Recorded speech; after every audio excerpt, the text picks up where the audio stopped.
مدد کے مختلف طریقے ہیں، تو ہمیں اپنے مسلمان بہن بھائیوں، رشتہ داروں، ہمسایوں کا خاص طور پہ خیال رکھنا چاہیے۔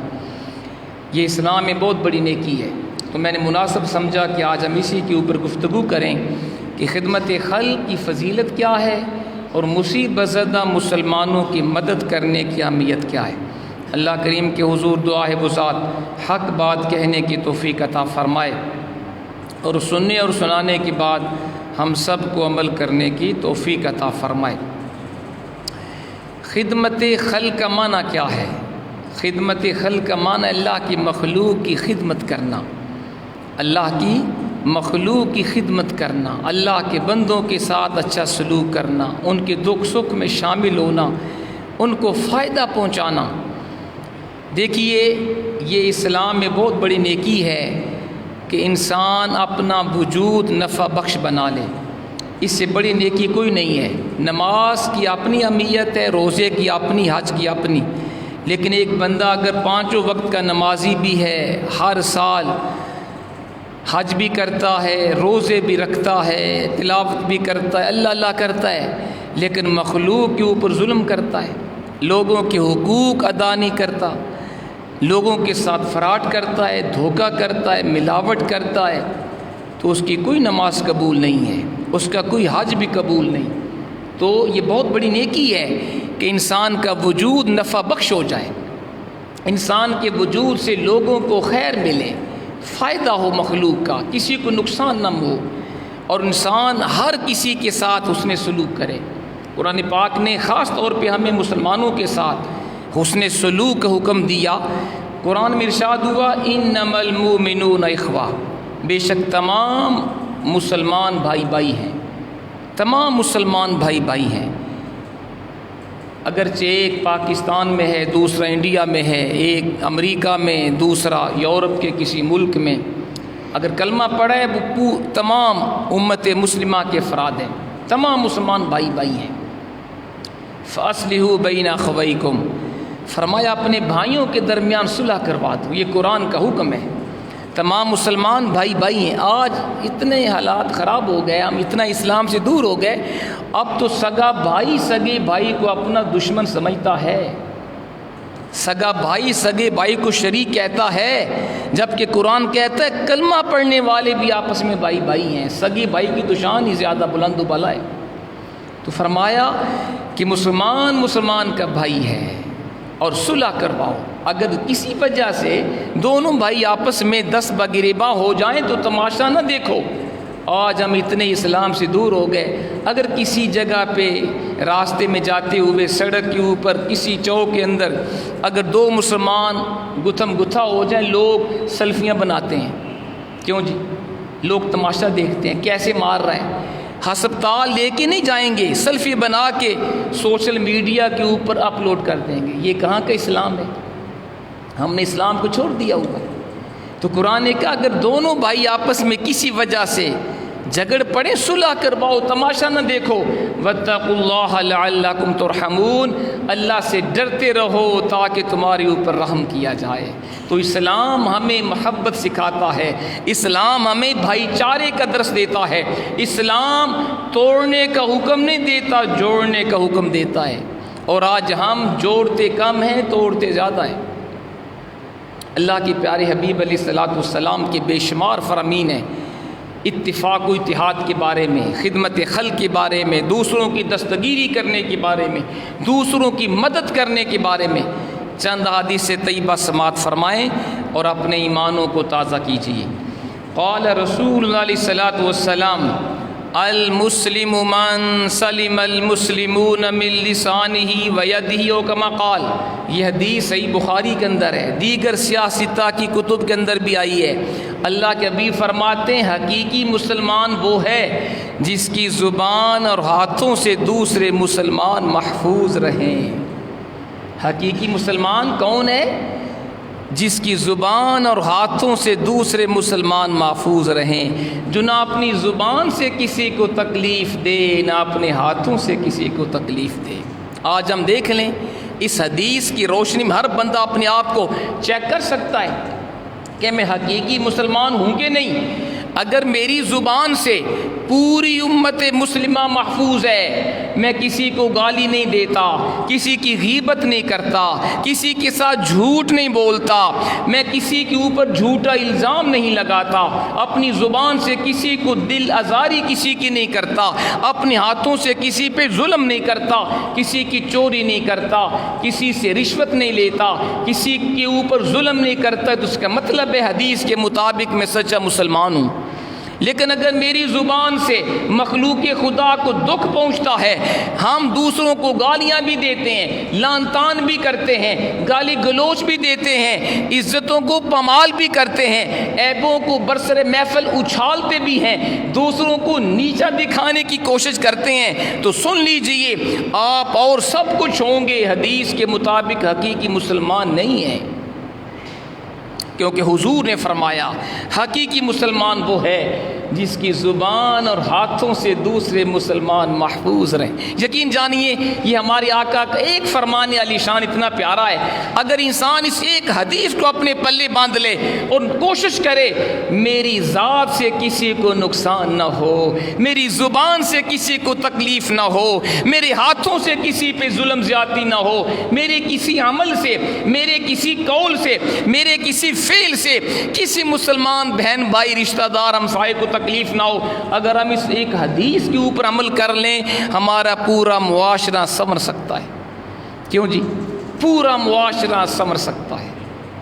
آگے سنیے حضور کا ایک اور بڑا پیارا ارشاد گرامی، آپ نے فرمایا المسلم اخو المسلم لا یظلمہ ولا یسلمہ۔ مشکات شریف کے اندر یہ حدیث پاک ہے، اللہ کے حبیب فرماتے ہیں مسلمان کا بھائی ہے، نہ وہ خود اس پہ ظلم کرتا ہے نہ اسے بے یار و مددگار ظالم کے حوالے کرتا ہے۔ یہ حضور فرما رہے ہیں مسلمان کا بھائی ہے، وہ خود بھی اپنے بھائی پہ ظلم نہیں کرتا اور اسے کسی ظالم کے حوالے بھی نہیں کرتا۔ آج بدقسمتی مسلمانوں کی، آج ظلم کرنے والا غیر مسلم نہیں ہے، مسلمان کے اوپر ظلم کر رہا ہے۔ آج قتل کرنے والے غیر مسلم نہیں ہیں، مسلمان کو قتل کر رہا ہے۔ آج رشوت لینے والا مسلمان، سود کھانے والا مسلمان، دھوکہ کرنے والا مسلمان، بلیک مارکیٹنگ کرنے والا مسلمان، چوری کرنے والا مسلمان، قتل کرنے والا مسلمان اور ملاوٹ کرنے والا بھی مسلمان۔ جبکہ حضور فرماتے ہیں کہ مسلمان تو وہ ہوتا ہے جو اپنے بھائی کو تکلیف نہیں دیتا، جو مسلمان کا بھائی ہوتا ہے جو اپنے مسلمان بھائی پہ ظلم نہیں کرتا، زیادتی نہیں کرتا۔ ہم کیسے مسلمان ہیں؟ نمازیں بھی پڑھ رہے ہیں، ظلم بھی کر رہے ہیں، نمازیں بھی ادا کرتے ہیں، کم تولتے بھی ہیں، کم ناپتے بھی ہیں، شراب بھی پیتے ہیں کئی لوگ مسلمان، بدکاریاں بھی کرتے ہیں، فلمیں ڈرامے بھی دیکھتے ہیں، ناچ گانے بھی دیکھتے ہیں اور سمجھتے ہیں میں 5 وقت کا مسلمان ہوں۔ اس کا مطلب ہے تم نے نماز پڑھی ہے، نماز کو قائم نہیں کیا۔ قرآن نے نماز پڑھنے کا پورے قرآن میں کہیں بھی نہیں فرمایا۔ جہاں بھی قرآن میں نماز کے بارے میں حکم ہوا اقیموا الصلاۃ، نماز قائم کرو۔ نماز قائم کیا ہے؟ نماز قائم ہوتی ہے بازار کے اندر، قائم ہوتی ہے دکان کے اوپر۔ وہ کیسا نمازی ہے جو یہاں آ کے نماز پڑھے اور بازار میں جا کے کم تولے، کم ناپے، دھوکہ کرے، فراڈ کرے؟ وہ نمازی نہیں ہے، کیونکہ نماز بے حیائی سے روکتی ہے، نماز برے کاموں سے منع کرتی ہے۔ نماز وہ نماز ہے جب بندہ نماز پڑھے پھر کم نہ تولے، کم نہ ناپے، کسی کا حق نہ کھائے، کسی پہ ظلم زیادتی نہ کرے، وہ نمازی ہے۔ آگے چلیے، کسی مسلمان کی مدد کرنا، مصیبت میں کسی کے کام آنا، اس کی کتنی فضیلت ہے۔ حضور کا ارشاد گرامی سن لیجئے، بخاری کے اندر یہ حدیث ہے، صحیح بخاری کے اندر حضور فرماتے ہیں واللہ فی عون العبد ما کان العبد فی عون اخیہ کما قال، اللہ اس بندے کی مدد میں لگ جاتا ہے جب تک بندہ اپنے بھائی کی مدد میں لگا رہے۔ سبحان اللہ، اللہ تعالیٰ اس بندے کی مدد میں لگ جاتا ہے جو بندہ اپنے بھائی کی مدد میں لگا رہے۔ ہم دیکھیں، ہم اپنے بھائی کی مدد کرتے ہیں مصیبت میں، کسی کے اوپر مشکل وقت آ جائے ہم اس کی دستگیری کرتے ہیں، کوئی ہمارا بہن بھائی رشتہ دار ہمسایہ مقروض ہو جائے، ہمارے پاس پیسے بھی ہوں ہم اس کو قرضہ دیتے ہیں، کوئی ہمارا بھائی بیمار ہو جائے ہمارے پاس وسائل بھی ہوں ہم اس کی دوا کا بندوبست کرتے ہیں، کوئی بندہ ہمارا، کوئی مسلمان کسی جھوٹے کیس میں پھنس جائے ہم اس کو چھڑانے کی کوشش کرتے ہیں۔ ہر بندہ اپنے آپ سے پوچھ لے، جبکہ حضور فرماتے ہیں بندہ جب تک اپنے بھائی کی مدد میں لگا رہے اللہ اس کی مدد میں لگا رہتا ہے۔ اور سنیے، کسی مسلمان کی مصیبت کو دور کرنا، کسی کی پریشانی کو دور کرنا، اس کی شان کیا ہے؟ سیدنا ابو ہریرہ اس حدیث کے راوی ہیں، نبی پاک علیہ الصلوۃ والسلام نے فرمایا من فرج عن مسلم کربۃ من کرب الدنیا فرج اللہ عنہ کربۃ من کرب الآخرہ۔ حضور فرماتے ہیں جس نے کسی مسلمان سے دنیا کی مصیبتوں میں سے کوئی ایک مصیبت دور کی، اللہ تعالیٰ آخرت کی مصیبتوں میں سے ایک مصیبت اس سے دور فرما دیتا ہے۔ جو بندہ کسی سے دنیا کی کوئی مصیبت، دنیا کی کوئی پریشانی دور کرے، اللہ کریم اس سے آخرت کی مصیبتوں میں سے ایک مصیبت دور فرما دیتا ہے۔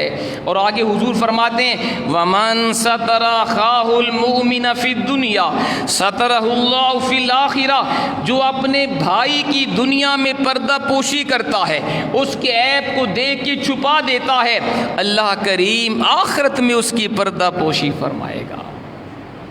آج ہم دیکھ لیں ہم میں سے کتنے مسلمان ہیں جو اپنے مسلمان بہن بھائیوں کے عیبوں کو چھپاتے ہیں۔ ہم تو عیبوں کو اچھالتے ہیں، ہم تو عیبوں کو ظاہر کرتے ہیں تاکہ یہ بندہ ذلیل ہو جائے، دنیا کو پتہ چلے کہ اس کی حقیقت یہ ہے۔ اللہ کے بندو، اسلام نے ہمیں عیبوں کو چھپانے کا حکم دیا ہے، عیبوں کو ظاہر کرنے کا حکم نہیں دیا۔ اور جو دوسروں کے عیبوں کو ظاہر کرتا ہے اسے ذلیل کرنے کے لیے اللہ کریم اس کے عیبوں کو ظاہر فرما دیتا ہے، وہ دنیا آخرت میں ذلیل و خوار ہوتا ہے۔ اس لیے اسلام نے ہمیں پردہ پوشی سکھائی ہے، اسلام نے ہمیں غریبوں کی، مسکینوں کی، رشتہ داروں کی، بہن بھائیوں کی مدد کا حکم دیا ہے۔ اور سنیے حضور کا بڑا پیارا فرمان عالی شان، آپ فرماتے ہیں من فرج عن مؤمن کربۃ جعل اللہ تعالی له یوم القیامۃ شعبتین من نور علی الصراط یستضیء بضوئہما عالم لا یحصیہ اللہ رب العزہ، او کما قال۔ آپ فرماتے ہیں کہ جس شخص نے کسی مسلمان سے مصیبت کو دور کیا، اللہ کریم اس کے لیے پل صراط پہ نور کے 2 شعبے بنا دے گا۔ جو بندہ کسی مسلمان سے کوئی مصیبت دور کرے گا، اللہ کریم اس بندے کے لیے پل صراط پر نور کے 2 شعبے قائم فرما دے گا، جس کی روشنی سے پورا جہان منور ہو جائے گا، اور اس کی روشنی کا کوئی اندازہ نہیں لگا سکتا سوائے رب العزت کے۔ اتنا نور ہوگا اس بندے کے لیے جو دنیا میں مخلوق خدا کی خدمت کرتا رہا، مخلوق خدا کی دستگیری کرتا رہا، ان کی مشکلات کو دور کرتا رہا، اللہ پل صراط کے اوپر اس کے لیے اتنا نور پیدا فرمائے گا کہ پورا جہاں بھی اس نور کا اندازہ نہیں لگا سکے گا۔ یہ فضیلت ہے مخلوق خدا کی خدمت کرنے کی، لوگوں کی دستگیری کرنے کی، مصیبت زدہ کی مصیبت کو دور کرنے کی۔ آج تو ہم سمجھتے ہیں نا کہ بھائی بھائی کا شریک ہوتا ہے، اس کا مخالف ہوتا ہے، جبکہ اسلام کہتا ہے کہ کلمہ گو بھی آپس میں بھائی بھائی ہیں۔ حضور نے بڑی پیاری مثال دے کے سمجھایا، آپ نے فرمایا مثل المؤمنین فی توادہم وتراحمہم وتواصلہم کمثل الجسد الواحد اذا اشتکى منہ عضو تداعى له سائر الجسد بالحمى والسہر، او کما قال۔ مشکوٰۃ شریف کے اندر یہ حدیث پاک ہے، حضور فرماتے ہیں تمام مسلمانوں کی مثال آپس میں ایک دوسرے سے محبت کرنے میں، ایک دوسرے کے اوپر رحم کرنے میں، ایک دوسرے سے صلہ رحمی کرنے میں ایک جسم کی طرح ہے۔ یہ حضور مثال دے کے ہمیں سمجھا رہے ہیں، تمام مسلمانوں کی مثال آپس میں محبت کرنے میں، ایک دوسرے کے اوپر رحم کرنے میں، ایک دوسرے سے صلہ رحمی کرنے میں ایک جسم کی طرح ہے۔ آپ نے فرمایا جیسے جسم کے کسی ایک عضو کو تکلیف ہو، سارا جسم بے قرار ہو جاتا ہے، سارا جسم بخار میں مبتلا ہو جاتا ہے، سارا جسم بے قرار رہتا ہے، اسی طرح دنیا کے کسی ایک مسلمان کے اوپر تکلیف ہو، پوری امت مسلمہ اس کو محسوس کرتی ہے۔ کتنی پیاری مثال حضور نے دی ہے۔ دیکھیے جیسے کسی کی آنکھ میں درد ہو تو باقی جسم کو سکون نہیں ملتا، کسی کا ہاتھ خدا نخواستہ کاٹ دیا جائے تو باقی اعضاء سکون میں نہیں ہوتے، کسی کے پاؤں میں درد ہو باقی جسم کو سکون نہیں آتا۔ اسی طرح پوری دنیا پر کسی ایک شہر کے اندر، کسی ایک گاؤں کے اندر اگر ایک مسلمان پہ ظلم ہو، پوری امت مسلمہ اس تکلیف کو محسوس کرتی ہے۔ یہ اسلام ہے۔ لیکن آج ہم دوسروں کی تکلیف کو محسوس کرتے ہیں؟ بولیے، نہیں کرتے۔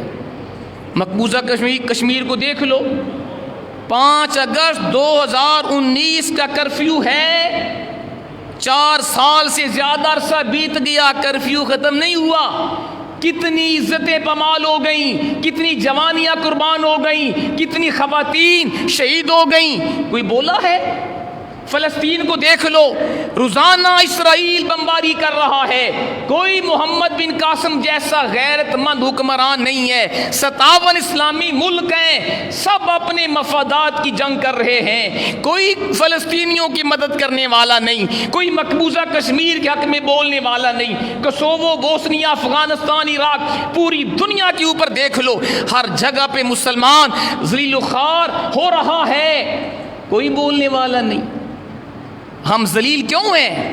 57 اسلامی ملک ہیں، پاکستان ایٹمی قوت ہے، ہمارے پاس اللہ کا دیا ہوا سب کچھ ہے، کمی ہے تو ایمانداری کی کمی ہے، خوف خدا کی کمی ہے، محبت رسول کی کمی ہے، قرآن سے دوری ہے، اسلام سے دوری ہے، اس لیے ہم ذلیل و خوار ہو گئے۔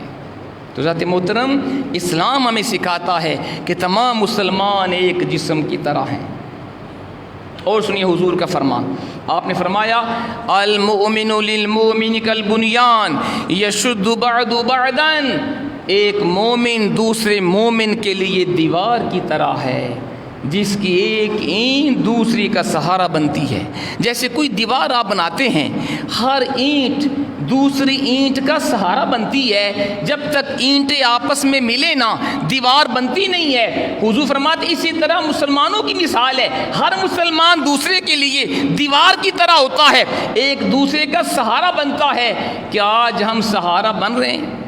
سوچئے ذرا، کہ آج ہم اپنے مسلمان بہن بھائیوں کا سہارا بنتے ہیں، مصیبت میں کام آتے ہیں، کسی کے دکھ سکھ میں شامل ہوتے ہیں، کسی کے دکھ کو اپنا دکھ سمجھتے ہیں، کسی کے درد کو اپنی درد محسوس کرتے ہیں، کسی کی بیماری کو اپنی بیماری سمجھتے ہیں۔ آج تو مفادات کی جنگ ہے، ہر کوئی اپنے اندر مست ہے، بس میں ٹھیک ہوں نا، مجھے کیا، ساتھ والے گھر میں کوئی بھوکا ہے مجھے کیا، ساتھ والے گھر میں کوئی مظلوم ہے مجھے کیا۔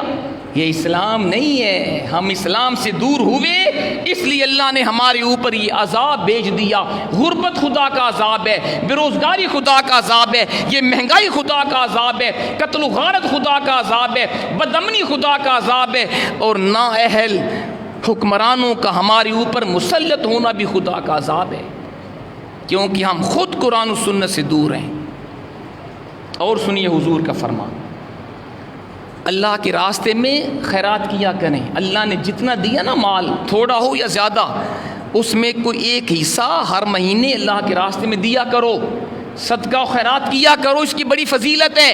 حدیث پاک سن لیجئے، اللہ کے پیارے حبیب فرماتے ہیں، سیدنا ابو ہریرہ اس حدیث کے راوی ہیں، حضور نے فرمایا کہ ایک بندہ جنگل کے اندر تھا، اس نے ایک آواز سنی، بادل سے آواز آئی، اے بادل فلاں میرے بندے کے باغ کو جا کے سیراب کرو۔ وہ بندہ حیران ہو گیا، وہ کتنا اللہ کا محبوب بندہ ہے کہ بادل کو اللہ کی طرف سے حکم ملا میرے بندے کے باغ کو سیراب کرو۔ وہ بندہ بھی بادل کے ساتھ ساتھ چلا، بادل اس باغ کے اوپر پہنچا اور باغ کے اوپر برسا۔ وہاں ایک اللہ کا بندہ تھا، جب بارش برسی اس نے پورے باغ کے اندر پانی کو، اس نے پھولوں کو پودوں کو پانی لگا دیا۔ اس نے پوچھا، اور اس بادل سے اس بندے کا نام بھی لیا گیا تھا کہ فلاں بندے کے باغ کو سیراب کرو۔ یہ بندہ کہتا ہے جب میں نے اس باغ میں پہنچا، میں نے پوچھا بھی آپ کا نام کیا ہے؟ اس نے اپنا نام بتایا، اور یہ وہی نام تھا جو بادل سے آواز آئی تھی۔ میں نے کہا مجھے بتاؤ تم کون ہو، تمہارے اندر کیا خوبی ہے؟ اس نے کہا آپ نے میرا نام کیوں پوچھا؟ کہا میں فلاں جنگل میں تھا، مجھے بادل سے آواز آئی، بادل جلدی کر میرے بندے کے باغ کو جا کے سیراب کر۔ تو اس نے کہا تیرے اندر کوئی خوبی تو ہے نا، تم یہاں بیٹھے ہو، اللہ نے بادل کو بھیج دیا میرے بندے کے باغ کو سیراب کرو۔ اس نے کہا بس خوبی ایک ہی ہے، جب اللہ مجھے فصل دیتا ہے، میرا یہ باغ تیار ہوتا ہے، جب مجھے آمدن ہوتی ہے، میں اس کے 3 حصے کرتا ہوں۔ کتنے؟ بولیے نا، 3 حصے کرتا ہوں۔ ایک حصہ اللہ کے راستے میں صدقہ دے دیتا ہوں، ایک حصہ آمدن کا اللہ کے راستے میں صدقہ دیتا ہوں، اور دوسرا حصہ اپنے اہل و عیال کے اوپر خرچ کرتا ہوں، اور تیسرا حصہ دوبارہ باغ کے اوپر خرچ کر دیتا ہوں۔ تو اسے پتہ چلا اگر بندہ اپنی آمدن کا ایک حصہ بھی اللہ کے راستے میں خیرات کرے، غریبوں کو دے، مسکینوں کو دے، مساجد میں، مدارس میں، رفاع عامہ کے کاموں میں، اللہ اس کے رزق میں، کاروبار میں برکت ڈال دیتا ہے۔ حضرات محترم سنیے، اللہ کے راستے میں خرچ کرنے سے، غریبوں کی مدد کرنے سے عمر میں اضافہ ہوتا ہے، رزق میں بھی اضافہ ہوتا ہے۔ اللہ کے حبیب نے فرمایا ان صدقۃ المسلم تزید فی العمر، صدقہ کرنا، کسی مسلمان کا خیرات کرنا، یہ عمر میں اضافہ کرتا ہے۔ وتمنع میتۃ السوء، اور صدقہ انسان کو بری موت سے بچاتا ہے۔ وَيَذْهَبُ اللَّهُ بِهَا الْكِبَرَ وَالْفَقْرَ وَالْفَخْرَ، اللہ صدقے کی برکت سے انسان سے تکبر، غربت اور فخر کو ختم فرما دیتا ہے۔ تو ہمیں صدقہ کرنا چاہیے، جتنی بھی آمدن آپ کی ہے، جتنی توفیق ہے آپ کو، کوشش کریں ہر مہینے اللہ کے راستے میں ایک مقدار مقرر کر رہے ہیں، میں نے اتنے پیسے ہر مہینے نکالنے ہیں، اللہ کے راستے میں دینے ہیں۔ آپ جب ہر مہینے یہ عمل شروع کریں گے، انشاءاللہ آپ دیکھیں گے آپ کے رزق میں اللہ برکت ڈال دے گا، اضافہ ہو جائے گا، اللہ آپ کو کئی مشکلات پریشانیوں سے محفوظ فرما دے گا، کیونکہ حضور نے فرمایا صدقۃ السر تطفئ غضب الرب، او کما قال، آپ نے فرمایا چھپ کے صدقہ دینا اللہ کے غضب کو مٹا دیتا ہے۔ کوشش کرو چھپ کے صدقہ دو، کیونکہ حضور نے فرمایا 7 بندے ایسے ہیں جو قیامت کے دن عرش الہی کے سائے کے نیچے ہوں گے، ان میں ایک بندہ وہ بھی ہے جو اپنے دائیں ہاتھ سے خرچ کرتا ہے اللہ کے راستے میں، اور بائیں ہاتھ کو خبر نہیں ہوتی دائیں ہاتھ نے کیا خرچ کیا۔ تو اللہ کو یہ بڑا پسند ہے کہ بندہ صدقہ بھی دے، راہ خدا میں خرچ بھی کرے، پوشیدہ کرے، تاکہ دل میں ریاکاری نہ ہو، تکبر نہ آئے۔ سنیے گا سخی کا مقام کیا ہے، اللہ کی بارگاہ میں سخاوت کرنے والے کی شان کیا ہے۔ حضور فرماتے ہیں السخی قریب من اللہ، سخی اللہ کے قریب ہے، بعید من النار، دوزخ سے دور ہے، قریب من الجنہ، جنت کے قریب ہے۔ سخی بندہ اللہ کے قریب، لوگوں کے قریب، جنت کے قریب، جہنم سے دور۔ اور آگے آپ نے فرمایا والبخیل بعید من اللہ، جو بخیل ہوتا ہے، کنجوس ہوتا ہے، وہ اللہ کی رحمت سے دور ہوتا ہے۔ بعید من الجنہ، جنت سے دور ہوتا ہے۔ قریب من النار، جہنم کے قریب ہوتا ہے۔ یہ جو بڑے بڑے مالدار ہیں، خواہ وہ سیاستدان ہوں، خواہ وہ جگیردار ہوں، خواہ وہ وڈیرے ہوں، جن کے آس پاس مخلوق خدا مہنگائی کی چکی میں پس رہی ہے، وہ خود عیاشیاں کر رہے ہیں اور عوام کا کسی کو خیال نہیں، وہ سن لیں حضور کا فرمان۔ آپ نے فرمایا بخیل اللہ کی رحمت سے دور ہے، بخیل جنت سے بھی دور ہے، قریب من النار، جہنم کے قریب ہے۔ اور آگے آپ نے فرمایا والجاہل السخی احب الی اللہ من العابد البخیل، جاہل سخی اللہ کی بارگاہ میں عابد کنجوس سے زیادہ محبوب ہے۔ جاہل سخی اللہ کے ہاں عابد بخیل سے زیادہ محبوب ہے۔ ایک بندہ عبادت گزار ہے، تہجد گزار ہے، لیکن ہے کنجوس، وہ اللہ کو محبوب نہیں ہے۔ ایک بندہ جاہل ہے لیکن ہے سخی، اللہ کو وہ زیادہ محبوب ہے، کیونکہ عبادت کا فائدہ انسان کی اپنی ذات کو ہوتا ہے اور سخاوت کا فائدہ اللہ کی مخلوق کو ہوتا ہے۔ اور سنیے حضور کا فرمان، اللہ کی مخلوق، پوری مخلوق، اس میں کافر بھی ہیں، یہودی بھی ہیں، عیسائی بھی ہیں، ہندو بھی، سارے اللہ کا کنبہ ہے۔ اللہ کی مخلوق سے پیار کرنا چاہیے، کسی سے نفرت نہ کرو۔ حضور نے فرمایا الخلق عیال اللہ، پوری مخلوق اللہ کا کنبہ ہے۔ پوری مخلوق اللہ کا کنبہ ہے. فَأَحَبُّ الْخَلْقِ إِلَى اللَّهِ مِن أَحْسَنَ إِلَىٰ عِيَالِهِ. اللہ کی بارگاہ میں سب سے زیادہ محبوب وہ ہے جو اللہ کے کنبے سے محبت کرے. سبحان اللہ. پوری مخلوق اللہ کا کنبہ، اس میں تمام مذاہب والے ہیں، تمام مسالک کے لوگ ہیں. آپ نے فرمایا اللہ کو وہ محبوب ہے جو اللہ کی مخلوق سے پیار کرتا ہے. اس لیے کسی مذہب کو حق نہیں ہے کہ وہ دوسرے مذہب کی توہین کرے. عیسائیوں کے پاس بھی حق نہیں، یہود کے پاس بھی حق نہیں کہ وہ ہمارے اسلام کی توہین کریں، قرآن کی توہین کریں. اور اسی طرح مسلمانوں کے پاس بھی حق نہیں کہ وہ ان کے چرچ کو جلائیں. یہ جو واقعہ ہوا جڑاوالا میں، یہ افسوسناک واقعہ ہے. جنہوں نے قرآن کی توہین کی وہ بھی قابل مذمت ہیں، وہ بھی جہنم کا ایندھن بنیں گے. اور جن مسلمانوں نے عیسائیوں کے چرچ کو جلایا انہوں نے بھی غلط کیا ہے. دونوں قابل مذمت ہیں، ہم دونوں کی مذمت کرتے ہیں. قرآن کی توہین بھی حرام اور کسی عیسائی یہودی کے عبادت خانے کو جلانا بھی حرام. ہمارا اسلام دین امن ہے. اسلام مخلوق کی خدا سے محبت سکھاتا ہے. ہر مذہب کو چاہیے، ہر دین کو چاہیے کہ دوسرے دین کا احترام کرے. یہ اسلام کی تعلیم ہے. اور سنیے حضور کا بڑا پیارا فرمان. آپ نے فرمایا اللہ قیامت کو ایک بندے سے پوچھے گا میں پیاسا تھا تو نے مجھے پانی نہیں پلایا. کہے گا یا اللہ تو کیسے پیاسا ہو گیا، تو پیاس سے پاک ہے. اللہ فرمائے گا تجھے پتہ ہے ایک میرا بندہ پیاسا تیرے پاس آیا، تو نے پانی نہیں پلایا. اگر تو پیاسے کو پانی پلاتا مجھے اس کے پاس پاتا. یہ ہے اسلام. اب یہ اس میں شرط نہیں ہے کہ وہ پیاسا مسلمان ہو یا غیر مسلم، کوئی بھی ہو پیاسا. پھر اللہ پوچھے گا میں بھوکا تھا تو نے مجھے کھانا نہیں کھلایا. کہے گا یا اللہ تو کیسے بھوکا، تو بھوک سے پاک ہے. اللہ فرمائے گا تجھے پتہ ہے فلاں میرا بندہ بھوکا تھا، تو نے اس کو کھانا نہیں دیا، اگر کھانا دیتا مجھے اس کے پاس پاتا. یہ اسلام ہے. اللہ فرمائے گا میں ننگا تھا تو نے مجھے کپڑا نہیں دیا، یا اللہ تو پاک ہے. اللہ فرمائے گا میرا فلاں بندہ ننگا تھا، اس نے کپڑا مانگا تو نے کپڑا نہ دیا، اگر کپڑا دیتا مجھے اس کے پاس پاتا. یہ اسلام ہے. کرو مہربانی تو محل زمین پر، خدا مہرباں ہوگا عرش بریں پر. ذات محترم سب سے بڑی نیکی نماز پڑھنا فرض ہے، روزہ رکھنا فرض ہے، حج کرنا ضروری ہے، لیکن اس کے ساتھ ساتھ مخلوق خدا کی خدمت کرنا بھی ضروری ہے.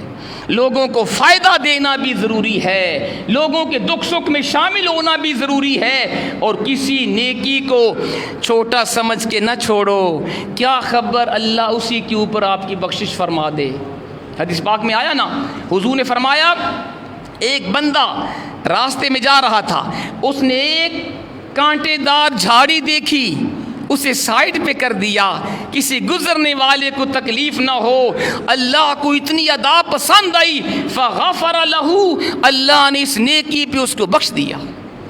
یہ بخاری کے اندر حدیث پاک ہے.